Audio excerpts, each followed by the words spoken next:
1950ஆம் ஆண்டிலிருந்து பிறந்தவங்க, அந்த ஆண்டுக்கு முழுவதும் பிறந்தவங்க. அவங்க ஆண்டு தான் பொற்காலமாக உள்ள ஆண்டாக இருந்திருக்கும். அதில் பிறந்தவங்க அவ்வளோ பேரும் பொற்காலத்துக்கு உண்டான உரியவர்கள் பிறந்திருக்கிறார்கள். ஒரு மாற்று கருத்து இல்லை. அவங்கள அப்படியே இப்போ அந்த வயசானவங்க இருப்பாங்கல்ல, அப்படியே போட்டு பார்ப்பாங்க. ஆமாம்ல அப்படின்ட்டு உட்காந்துட்டு இருப்பாங்க. ஏன்னா எல்லாமே வந்துட்டு அவங்க பார்த்துட்டாங்க. அதான் ஒரே வரியில் வேறு என்ன சொல்ல முடியும்? பார்த்துட்டாங்க மீன்ஸ் வந்துட்டு பொதுவாக இப்போ வாழ்கிறவங்களும் நல்லது கெட்டதை பார்க்குறாங்க. இது வேறு.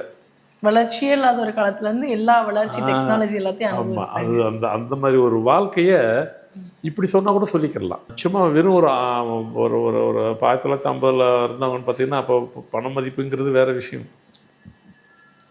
வெறும் 50 ரூபாலே வாழ்க்கையை நடத்தியிருக்கலாம். 50 ரூபா அதிகமாக சொல்கிறேன் நான்.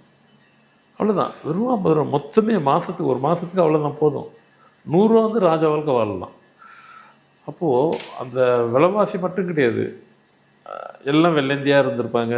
எல்லாமே அவங்களுக்கு ஃப்ரீ, எந்த பிரச்சனையும் இருக்குது. பிரச்சனைன்றதே அப்போலாம் அவங்க பார்க்கல. அவங்க பிரச்சனைன்றது எல்லாமே இருக்காது.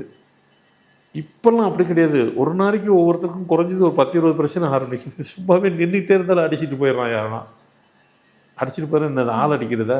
எது வேணாலும் வச்சுக்கிடலாம். பர்ஸ் இருந்தால் பர்ஸையும் அடிச்சிடலாம், எப்படியெல்லாம் வச்சுக்கிடலாம். என்னென்னவோ நடக்குது. ஒரு நாளைக்கு 10 சமாச்சாரம் நடந்து போயிடுது.